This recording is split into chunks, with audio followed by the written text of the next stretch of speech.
Do you or someone you know have an acreage or a farm that they're thinking of selling? You're going to want to check out this video where I go through the top 5 things that you're going to want to know before you put your acreage or farm for sale.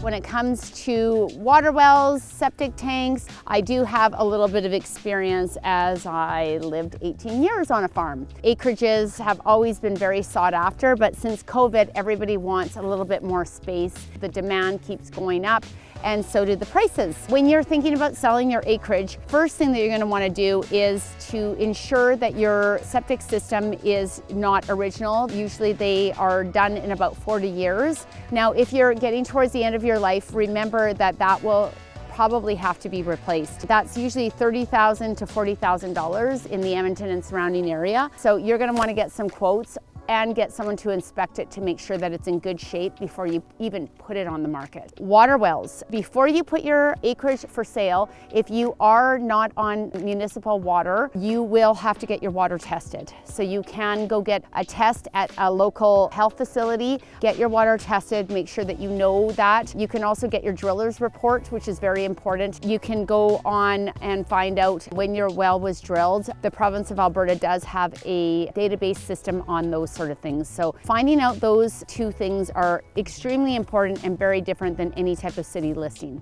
Number 3, get your real property report. It's a little bit different than a city lot where you can see the pins and you can see the fences. You are going to want to have a surveyor out there and do a real property report. And then you have to go to the local municipality and get a compliance report to make sure that all your buildings are taken care of and on that report. You can close with title insurance, and over 80% of properties do close with title insurance. However, people will still want to know what the boundaries are of their land. Number 4, make sure that all your permits are in place. If you have built outbuildings on your property, ensure that your permits are in place or that you have documentation about what you built, when you built them.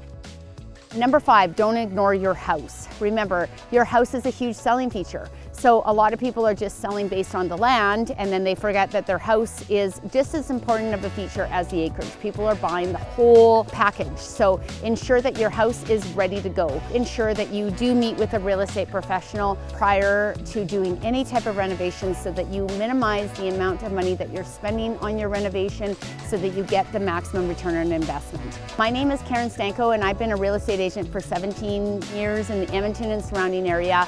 And if you are thinking about selling your acreage or moving into an acreage, I would love to be your realtor of choice. Thanks for joining me. Click on the link below for my 6 seller tips and also subscribe.